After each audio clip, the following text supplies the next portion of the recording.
Goals and objectives can be set and updated by employees and their managers throughout the year.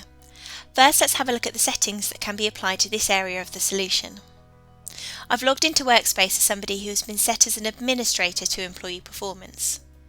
The Employee Performance tab will allow me to manage my own performance as well as my team's if I'm a manager. As a super user, I also have access to settings. Within here, I can adjust the settings for all of the areas of employee performance, but for now, we'll have a look at the settings we can adjust specifically for goals and objectives.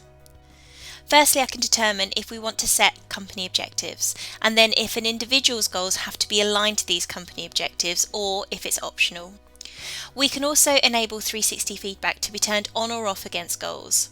Enabling this will allow employees to request feedback from their colleagues and external colleagues, and this feedback will relate specifically to their goals. Let's now log in as a self-service user and have a look at how we set and update goals. So within self-service, I have the ability to either manage my objectives from Goals and Objectives app, or if I want to go into the full functionality of employee performance, I can open it from the Access button in the top left-hand corner and it will open it within a tab. Within here, I can see any goals and objectives that are open. These might be objectives that I've set myself, or that my manager has set me, or that have been set for all or cohorts of employees by system administrators.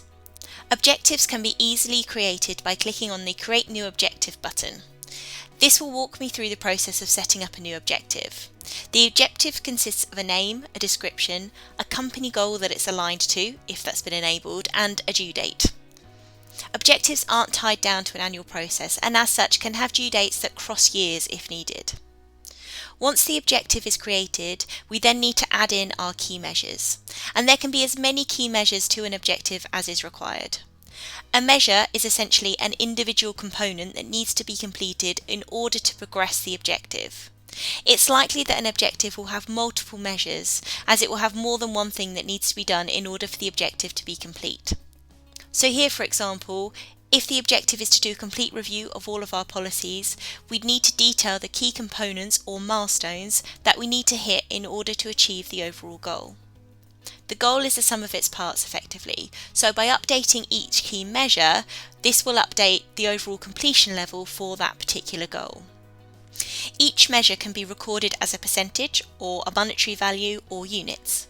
We can also set measures to be linked to training within Access Learning. So for example, if the measure here is to do a comms plan for a new policy, so employees of the business are aware of policy changes, we might want to do some online learning in effective communication or change management, and that can form part of that measure.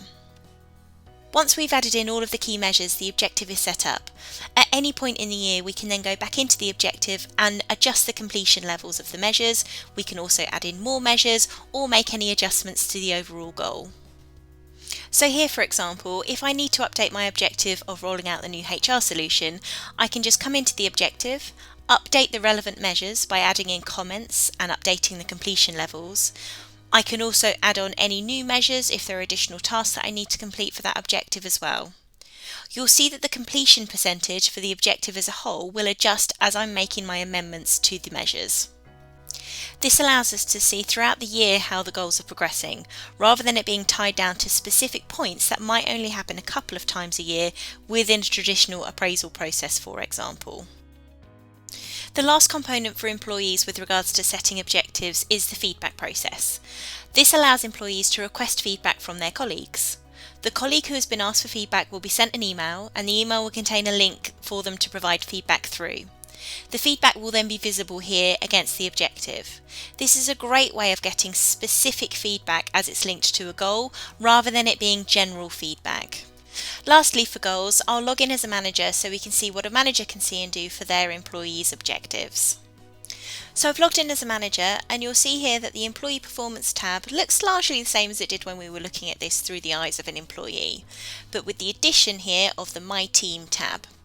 Clicking into this tab will allow a manager to view their team members, and then they can further click into a team member and see everything about that individual's performance. This is split out into different tabs at the top here. We'll concentrate on goals for now. So within here, I can see my employees' goals. Just as an employee can, managers can also go into the goals, they can update them, they can set new measures, etc. And managers also can set their team members new goals. This can be done on an individual basis or with multiple employees at a time if required.